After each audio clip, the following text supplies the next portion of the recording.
Happy Earth Day, everyone. We don't often reflect on just how lucky we are to have this gorgeous planet. As far as we can tell, our solar system is unique in the universe.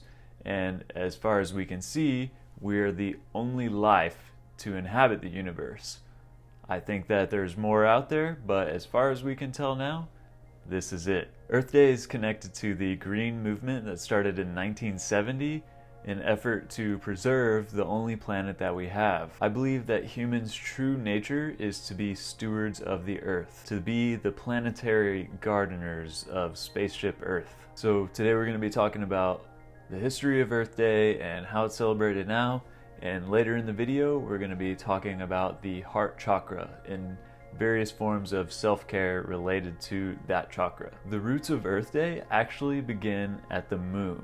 The Apollo 8 astronauts in 1968 were the first humans to fly to the moon. This isn't the mission where they landed, but it is the first time that they flew around the moon and back to Earth. And when they got there, they came around the moon as they were orbiting the moon, and then they were the first people to witness seeing the entire Earth in one frame, essentially. And they saw the Earth rising above the horizon, similar to how the sun rises above our horizon. And they were thoughtful enough to take a photo, and this is now a very legendary photo called Earthrise. They were extremely affected by the sight of our Earth like this, especially during 1968 when there was so much strife and conflict and things going really badly back on Earth. To see our home planet as this lonely and fragile, gorgeous marble in the vastness of space really had an effect on them.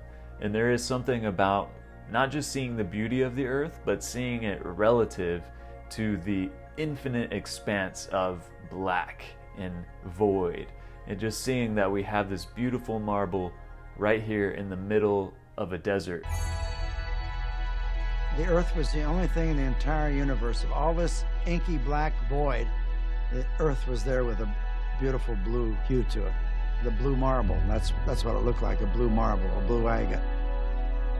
We take it for granted now that we know what the Earth looks like, but until this point in 1968, human beings had never seen the Earth in its entirety this way because nobody had been far enough away to take a picture. The astronauts said, "We came to explore the moon, and what we discovered was the Earth." Jim Lovell was the commander of the mission, and he said, "The vast loneliness is awe-inspiring, and it makes you realize just what you have back there on Earth." So these astronauts, especially in the 60s, were not known for being super emotional and poetic people. They were fighter pilots and test pilots, some of the most kind of cool-headed people that you can find. And even to these kind of people, they were extremely affected and realized the profound nature of our existence in this lonely speck in the vast cosmos. What they should have sent was poets, because I don't think we captured in its entirety the grandeur of what we had seen.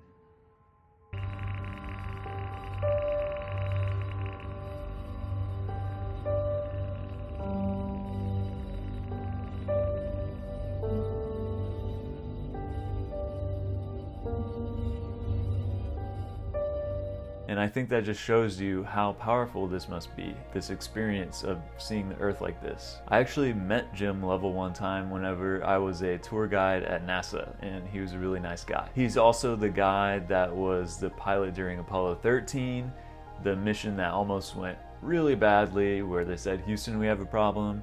Yeah, that's the guy. And he was also the one during this Apollo 8 mission where they took the first photo of the Earth. When people first saw this photo of the Earth, the perspective shift jolted them awake. It lit a fire under people, and now people really cared about the environment. There were already movements kind of building up, but this was kind of just the ultimate catalyst to kind of fuel the fire. The first Earth Day was celebrated April 22nd, 1970. 52 years ago today. On that day, 20 million Americans protested, demanding that the government take action in protecting the environment. which at that time was about 10% of the population, which is a huge protest. And you got to consider at this time, there is very little regard about what kind of effect our pollution was having, not only on the planet, but on human health. How we have unleaded gas, there used to be lead in gas. It's like people just did things without thinking about the consequences, and we're paying for that still today. But this protest actually had the effect that they wanted, and many new laws were passed. The Environmental Protection Agency was formed, the Clean Water Act, the Clean Air Act. As Earth Day approached, support for it spread.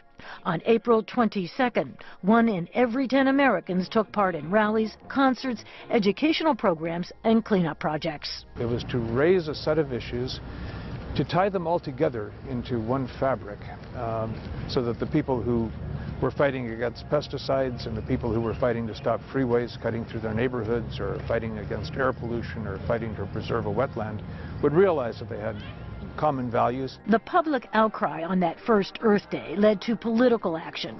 Congress passed new laws for clean air, water, and endangered species, and created the U.S. Environmental Protection Agency. And surprisingly, it was all done by President Nixon, but I think that was just a particular circumstance at the time. The psychonaut's worst enemy, President Nixon, the person who started the drug war and banned psychedelics, happens to be the person that kicked off the environmental movement. Or he didn't kick it off, but he responded to it in a way that was actually appropriate. Nowadays, Earth Day is the largest observed secular holiday, with 1 billion people recognizing it every year. This is all to keep pushing for these changes to stop polluting the environment and to mitigate the worst effects of climate change, since the greenhouse gases we're putting into the atmosphere are warming the planet. And this can lead to a cascading effect that we don't want to see. There's so many problems dealing with pollution,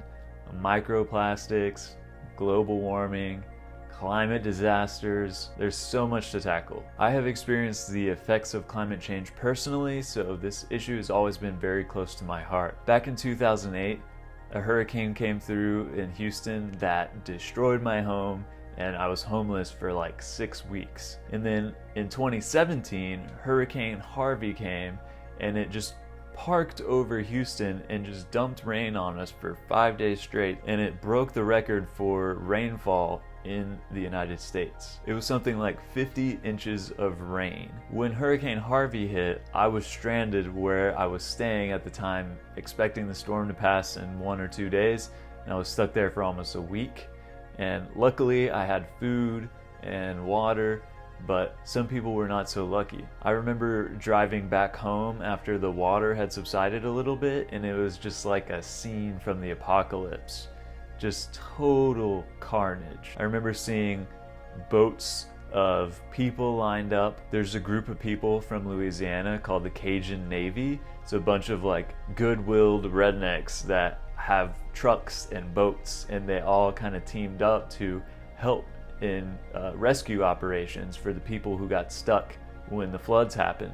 So I was driving home and I saw this long caravan of all these trucks and boats, and that was the Cajun Navy. And then there are a lot of chemical plants and things like that in Houston, and whenever you have to shut those down due to like storms and floods, they kick into overdrive. So they have those towers that shoot flames out, and so I was seeing these huge flames billowing out, and it just caused a bunch of smoke in the sky, and it was just a very, very apocalyptic scene, seeing this team of rescuers lined up to go save people, and then these fire billowing in the sky. So I just have such a vivid memory of that. And the fact that Hurricane Harvey was so powerful is due to the fact that the air and the ocean are warming up, and that's what's giving more energy to these hurricanes. So Hurricane Harvey could just be a harbinger of things to come. So let's do our part to take care of the earth. I understand that a lot of this is being caused by large companies and the polluters, but I also think that the more sustainable practices that we adopt, the more normalized it will become, and that will just kind of help to shift the narrative and create a new normal. Because I know it can feel like there's nothing you can do on an individual level that will have a significant effect. And in a sense that's true, but I think we can kind of push the needle a little bit. So today we're also going to be talking about the heart chakra. When you're meditating on the heart chakra, you focus right here in the center of your chest where your heart is, but not to the left where your physical heart is, just right here in the center. And the color associated with it is green. It has to do with your loving and feeling nature, of course. It has to do with joy, compassion, and connection to nature and everyone else around you. You feel a physical sensation whenever you're in love or experiencing heartbreak. You feel that physical sensation right there. So I think that's a good example of whenever you can feel these psychic events in a physical spot in your body.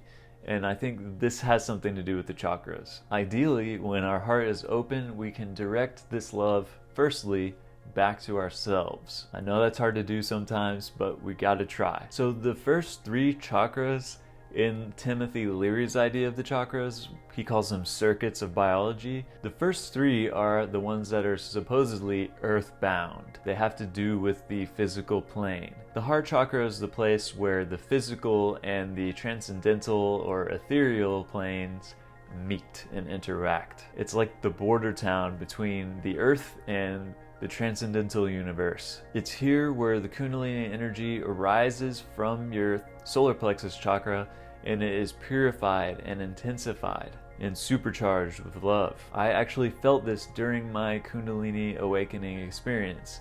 The fire was billowing up inside of my solar plexus, and I felt like it had nowhere else to go, so it rose up to my heart.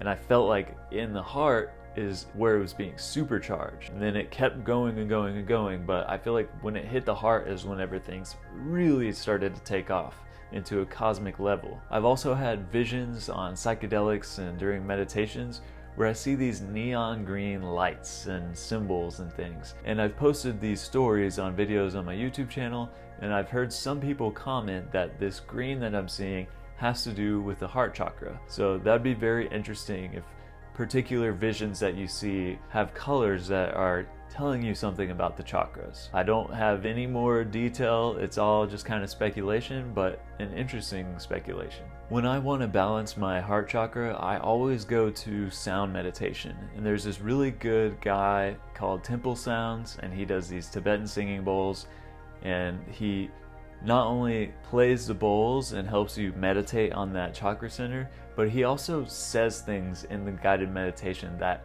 relate to the heart aspects of consciousness. And I think that's really what the chakras are all about.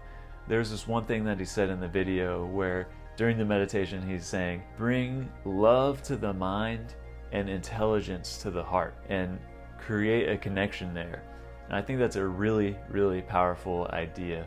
And I really love his videos, so I'm gonna link that in the description for you guys to do it. I did it today, so let's do that together, and I think you'll feel pretty good. Overall, I think the themes for today go together really well. We have Earth Day and taking care for the planet, and the heart chakra, which involves compassion and taking care of each other and creating a more harmonious world overall. That's going to be it for this video, so I'll see y'all in the next one. Peace.